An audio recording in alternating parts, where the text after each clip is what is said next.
Bem-vindos ao podcast Família CPE. Hoje temos connosco a doutora Rosa Serra, médica de estomatologia com especialidade em ortodôncia, que nos vai explicar a importância da saúde oral e como a ausência da mesma pode influenciar a nossa saúde em geral e a nossa qualidade de vida. Rosa, qual é a importância da saúde oral? A saúde oral é importante na medida em que é sabido que desde há muito tempo e há muitas décadas investigada a relação entre a saúde oral e a saúde geral. E a saúde oral é considerada o primeiro passo para uma saúde geral correta. E quando ela não existe, hoje em dia é considerada uma pandemia mundial e é considerado um problema de saúde pública gravíssima, mais a nível de países menos desenvolvidos, mas de qualquer forma a nível mundial, mesmo em países desenvolvidos. E quais são as principais patologias orais? As principais patologias orais são duas, é a cárie dentária e a doença periodontal. A cárie dentária é muito importante porque ela existe em praticamente 100% dos adultos, praticamente 100% dos adultos já tiveram uma cárie, e as cáries dentárias têm vários graus de gravidade, desde uma cárie dentária que é apenas uma desmineralização que pode ser reversível, com melhoria da higiene oral e flúor, e pode ser uma cavidade enorme que vai provocar uma dor intensa, que vai provocar abscessos e aí vai diminuir a qualidade de vida da pessoa imenso, não é? Porque a pessoa vai deixar de poder alimentar-se corretamente, vai deixar de poder eventualmente até desenvolver a sua atividade profissional, tanto cheia de dor e com abscessos. E esses abscessos podem ser abscessos que, se não forem tratados, que tenham complicações muito graves a nível da saúde. A outra patologia, e a cárie é a doença infecciosa mais comum a nível do mundo. E que se passa pelos beijinhos, não é? Pois, sendo uma infecção, ela é passada de pessoa a pessoa, claro, por via oral. A outra patologia mais comum é a doença periodontal, que pode ser uma simples inflamação das gengivas, uma gengivite, ou pode envolver o resto das estruturas à volta da raiz do dente, como o osso, os ligamentos, e aí já se chama periodontite. É uma periodontite que é um passo a seguir à gengivite, envolve mais estruturas, é mais grave. E também envolve, acredita-se que envolva cerca de 35% da população em geral, a menos grave, a moderada, e a patologia mais grave, doença periodontal, que envolva cerca de 11% da população mundial, o que significa que são muitos milhares de milhões de pessoas e tem um impacto muito grande na saúde oral e na sobrecarga dos serviços de saúde. E normalmente na periodontite está associada a uma perda de óssea, consequentemente uma perda de peças dentárias, não é? E com tudo o que daí advém. Pois, tal como a cárie, não é? A cárie também pode levar a perdas de dentes e a periodontite é a mesma coisa, pode levar a uma perda óssea de tal forma que o dente começa a ter mobilidade, perca a sustentação e que não haja solução e que tenha mesmo que ser extraído. Qual a importância que a higiene oral desempenha na prevenção destas patologias? A higiene oral é a única coisa que pode prevenir estas patologias, na medida que, começando pela cárie, a cárie dentária é provocada por uma placa bacteriana, aquilo que nós chamamos de placa bacteriana, que é uma massa de restos de alimentos digeridos pelas bactérias e por produtos excretados pelas próprias bactérias que formam essa placa bacteriana, que é aquela massa branca que fica aderida aos dentes e que, quando ela está lá durante muito tempo e não é desagregada, ela vai maturando e as bactérias vão se alterando e vão ficando cada vez mais patogénicas. Começam por ser bactérias gram-positivas e passam a bactérias gram-negativas anaeróbias. E essas são bastante mais patogénicas porque, inclusivamente, como são anaeróbias, significa que se podem desenvolver e multiplicar e continuar a segregar e a digerir os hidratos de carbono e a aumentar a placa em meio sem oxigênio, nomeadamente debaixo das gengivas, elas desenvolvem-se e aí a placa bacteriana passa para baixo da gengiva e provoca a gengivite e a periodontite. Enquanto está na superfície do esmalte, como as bactérias vão se alimentando dos hidratos de carbono e vão produzindo ácidos, que é grande parte da nossa alimentação é à base de hidratos de carbono, claro, mais uns que outros, mas pronto, grande parte da alimentação tem hidratos de carbono e as bactérias vão digerindo esses hidratos de carbono, vão produzindo ácidos e esses ácidos vão desmineralizando o esmalte. E a placa bacteriana tem outra característica que também não é muito boa, é mesmo muito má, porque quer a mastigação, quer a ingestão de líquidos, não desagrega a placa bacteriana da superfície do dente.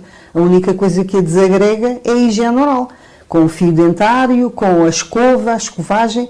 Só esta ação mecânica é diária, não é? Diária, bidiária pelo menos, é que consegue desagregar a placa bacteriana. Se a pessoa não escovar ou não escovar de forma eficaz, todo este processo em catadupa de reações e de situações se vão desencadeando e vão levando quer às cáries, quer à doença periodontal, e depois isto não é uma ação só local, não é um problema só local da cavidade oral, porque a partir do momento em que começa a haver reação inflamatória, que é uma reação de defesa do organismo, a reação inflamatória, mas como há a reação inflamatória, há mais vasos sanguíneos mais dilatados na zona.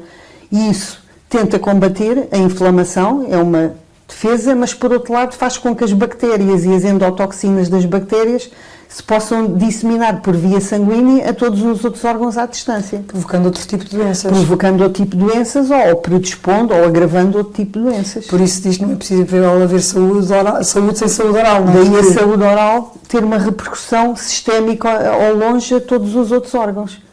Atualmente é o que se acredita por razões de investigação epidemiológicas e mesmo de exames pós-mortem de órgãos e in vivo que se têm encontrado bactérias patogénicas periodontais, foram encontradas no coração em placas de aterosclerose das artérias do miocárdio, em que se vai lá e se retira por via endoscópica as placas que estão a obstruir as artérias, depois foram analisar e havia bactérias lá. E em cérebros de doentes com Alzheimer, com investigação pós-mortem, foram também encontradas bactérias nos cérebros desses pacientes que tiveram Alzheimer, que morreram com Alzheimer. Inclusivamente acredita-se que também passa a barreira placentária e provocando alterações na gravidez. É impressionante, temos mesmo que apostar na prevenção. Exatamente. Ou seja, numa higiene no mínimo bidiária, com fio, com uma escovagem correta e 2 idas pelo menos ao dentista ou ao higienista 2 vezes por ano para fazer uma correta higiene oral de uma forma mais profissional. Nas zonas onde nós não conseguimos chegar, eles conseguem remover tudo. E dar sempre bons conselhos de higiene. Sim, porque a verdade é que depois nas consultas de higiene eles também educam na correta escovagem em função das necessidades, não é? Claro. E ainda em relação à gravidez, atualmente acha-se que tem que haver mais estudos, aliás, tudo isto tem que haver mais estudos e eles estão a decorrer enquanto nós falamos, não é? Continuam a decorrer, mas de qualquer forma acredita-se que na gravidez que se tem que ter muito cuidado com a higiene oral. Até porque 40% das grávidas, por alterações hormonais, têm doença periodontal. E normalmente também tem um bocadinho de baixa de cálcio, não é? Que também... Sim, mas pensa-se que é sobretudo a gengivite provocada pelas alterações hormonais que depois é responsável por essa inflamação sistémica. E nas pessoas com mais idade também há que ter alguns cuidados, porque nós sabemos que muitas das vezes a cárie nas pessoas com mais idade é também associada ao uso das próteses dentárias que não são corretamente escovadas ou corretamente higienizadas e que são ali uma fonte de bactérias, e que há doenças associadas em relação a isso. As placas dentárias são uma arma de 2 gumes, não é? Por outro lado, tentam ajudar a restabelecer a mastigação, mas por outro lado, as zonas onde a prótese encosta, nomeadamente os dentes vizinhos onde encosta, é uma zona de retenção, para além de trauma mecânico e desgaste do próprio dente, por trauma mecânico.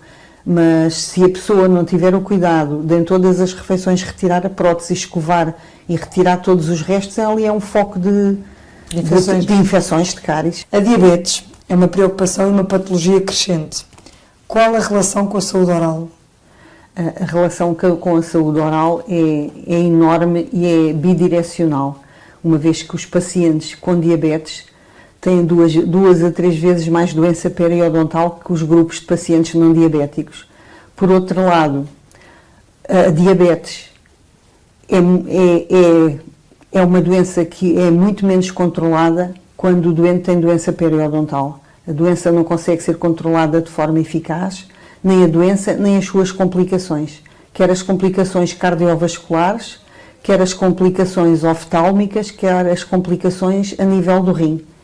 E sabe-se que um doente diabético que faça um tratamento periodontal, durante 3 meses pelo menos, a sua diabetes vai ser mais fácil de controlar. Por isso, a relação é bionívoca nos dois sentidos. E no caso da demência também existe relação com a saúde oral, correto? Sim, é também uma relação que é muito conhecida, que os estudos epidemiológicos reconhecem e dizem que não deve ser subestimada. Embora precise de mais investigação, aconselham a que ela não seja subestimada, porque ela de facto existe. E os pacientes que têm demências, por um lado, um paciente com demência é um paciente que vai ter mais dificuldade em ter higiene oral correta em casa, é um paciente que vai a menos cuidados de saúde, profissionais de saúde oral, e por outro lado também se sabe que esse paciente que está interligado com a demência, porque sabe-se que as pessoas que têm doenças periodontais, que são pessoas que têm mais demência. Portanto, mais uma vez, é um ciclo vicioso que existe. E as pessoas que têm cancro devem ter algum cuidado também, ou mais cuidados em termos de saúde oral para diminuir alguma infecção? Claro, com certeza. As pessoas que têm cancro ou que estão a fazer tratamentos para o cancro têm que ter cuidados muito específicos, não é? Porque, nomeadamente, têm as mucosas mais frágeis, têm menos saliva, os tratamentos são agressivos para as mucosas, portanto, têm que ter todo um cuidado. Para baixar os possíveis níveis de inflamação. Para baixar os níveis de inflamação, exatamente. E quais é que são os grupos mais vulneráveis na nossa sociedade, em termos de saúde oral? Os grupos vulneráveis são transversais, mas começando pela criança. A criança começa logo por pertencer a um grupo vulnerável, porque têm uma má higiene oral, porque comem muitos hidratos de carbono, porque estão sujeitos também a muitos traumatismos e a muitos acidentes, quer na escola, quer nas suas brincadeiras em casa. Não é? Pois, agora no verão as quedas nas piscinas são muito comuns com traumatismos dentários.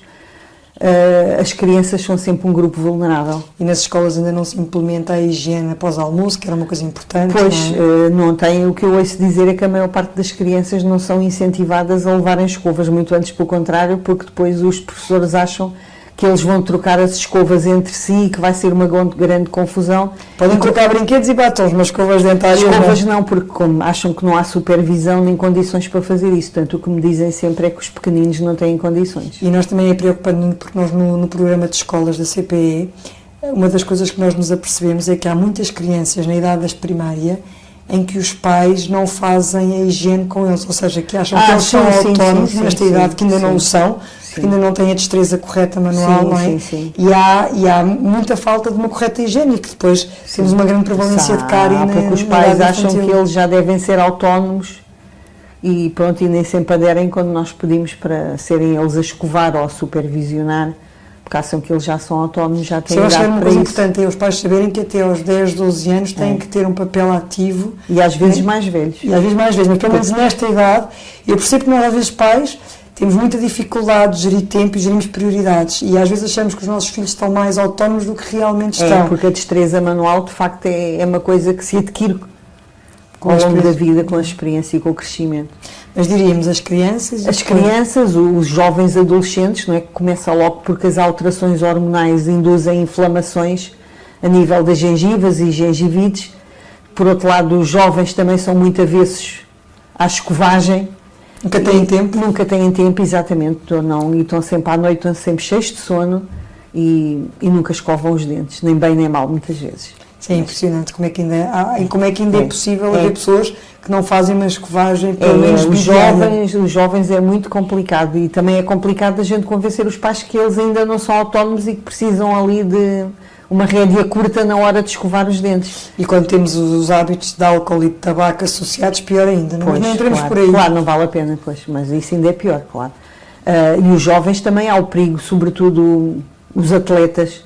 Os atletas também têm um risco de traumatismo dentário e têm um risco acrescido de cárie e de gengivite, porque os atletas têm menos saliva, têm a boca mais seca, têm mais ácidos na boca, têm menos capacidade de tamponamento dos ácidos, e já para não falar nos suplementos que eles têm que ingerir quando são atletas de de alta competição, o gesto, todas aquelas coisas que... Esses ainda têm que ter um cuidado mais redobrado com a sua saúde mais redobrado, sim. Esse ainda é um subgrupo de risco mais elevado. E mais? E também tem o perigo de traumatismos dentários, caso não se protejam devidamente, claro. Ou aqueles que usam os protetores dentários e que, mais uma vez, também não fazem uma correta higienização dos mesmos, não é? Pois, mais uma vez, o protetor dentário protege, mas é um foco de crescimento de bactérias e de fungos, se não for devidamente higienizado. Agora, em relação aos adultos temos os grupos dos diabéticos que já falámos, não é? Que é um grupo de risco elevado. Temos o grupo das pessoas com patologia cardiovascular, há o risco de acidentes vasculares cerebrais, há o risco de infarto do miocárdio, associado à má higiene oral, à gengivite. É sabido em estudos, nomeadamente há um estudo que foi feito na Universidade da Carolina do Norte, em que eles encontraram no grupo de pacientes com doença periodontal 2 vezes mais morte por doença cardiovascular, que não é de menos importância. Portanto, os adultos também têm que ter muito cuidado, sobretudo porque as doenças cardiovasculares são a primeira causa de morte atualmente, não é? E cada vez as temos mais cedo. E aí depois também entra a correlação com a diabetes, que é outro fator de risco. E as grávidas também já falamos, que embora achem que é preciso continuar a haver estudos, mas de qualquer forma acham que a grávida é um grupo que é suscetível a problemas da própria gravidez e do desenvolvimento do feto e não sei o quê, inclusivamente acham que pode haver crianças nados, que possa haver crianças com baixo peso à nascença por invasão da placenta, pela inflamação, pelas bactérias. Portanto, não havendo mais estudos ainda concretos a 100%, no entanto, é para ter muito cuidado e fazer muita prevenção nesse grupo etário. E depois é o grupo etário dos idosos, que os idosos são um grupo etário muito suscetível, porque é um grupo etário que, nomeadamente, costuma ter muita falta de dentes e muitas vezes não tem substituição adequada por próteses dentárias bem adaptadas, e a mastigação não é uma mastigação correta e eficaz, e sendo o idoso, por natureza, já ter menos massa muscular, que diminui a eficácia da mastigação, e se não tiver uma boa reabilitação oral, também mastiga pior, alimenta-se pior, tem menos força mastigatória, vai ter também mais fragilidade muscular e, por outro lado, não vai estimular o cérebro, que pensa-se que a força da mastigação é muito importante na estimulação de áreas cerebrais que estão associadas à memória e à aprendizagem. E hoje dá-se muita importância à perda dos dentes, relacionada com a saúde a nível cerebral, com a saúde mental, com a cognição, porque se pensa que uma pessoa que não tenha uma força mastigatória eficaz não vai estimular o cérebro, e há mais perda de cognição. Se associarmos a ausência ou perda de peças dentárias nos idosos com uma subnutrição que já existe naturalmente, às vezes por questões financeiras, que o dinheiro não chega para tudo, não é? Para uma questão de supermercado e uma questão de farmácia e de medicamentos. A esta falta de capacidade da função mastigatória e à consequente não absorção dos nutrientes que eles necessitam, temos aqui um problema crescente, um problema de saúde pública. Sim, é um problema em 2 sentidos. Por um lado, é um problema de nutrição e perda de massa muscular, que vai dar o ciclo vicioso, que a pessoa, quanto menos mastiga e estimula os músculos, e por outro lado, que não absorve os nutrientes corretos, vai ter cada vez mais perda muscular e menos força. E por outro lado, tem a relação com o cérebro, em que vai estimular menos os centros nervosos que estão associados à memória e à aprendizagem, que vai levar depois a uma gradual perda da cognição, perda também da massa muscular, e cada vez o idoso fica mais frágil.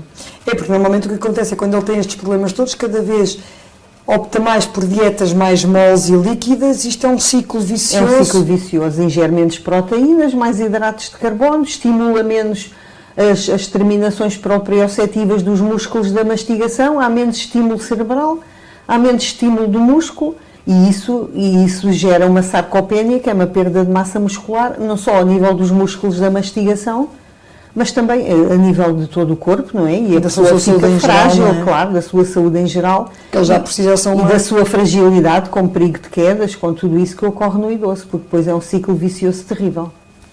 E a nível socioeconómico, qual é que poderá ser o impacto da prevenção? O impacto da prevenção a nível socioeconómico é uma coisa fabulosa e estrondosa, não é? Em países onde estas coisas são avaliadas, são bilhões de dólares, trilhões de dólares que estão avaliados, porque todas estas patologias associadas ou agravadas por tudo isto que nós falarmos em termos de saúde oral, tudo É um isto custo. é um custo astronómico para os serviços de saúde, não é? E a verdade é que no norte da Europa se aposta muito mais na prevenção em saúde oral, sim, não é? No Sistema aposta-se, Nacional de Saúde. Claro, aposta-se porque o Serviço Nacional de Saúde comparticipa tudo e eles, tanto quanto sei, são obrigados a ir às consultas de 6 em 6 meses e se não forem são chamados a ir porque têm que mesmo comparecer porque os custos são elevados e eles depois não os assumem se a pessoa não cumprir os seus deveres. Faz todo o sentido apostar na prevenção para ganhos em saúde. Com certeza. Doutora Rosa, muito obrigada por esta partilha. É sempre um enorme gosto conversar consigo. Obrigado eu. E assim, se quiser consultar este ou outros programas do podcast Família CPE, não deixe de nos ver nas nossas redes sociais, no YouTube e no Spotify. E já sabe, aposte na sua saúde oral, aposte na prevenção para ganhos em saúde e qualidade de vida. Obrigada.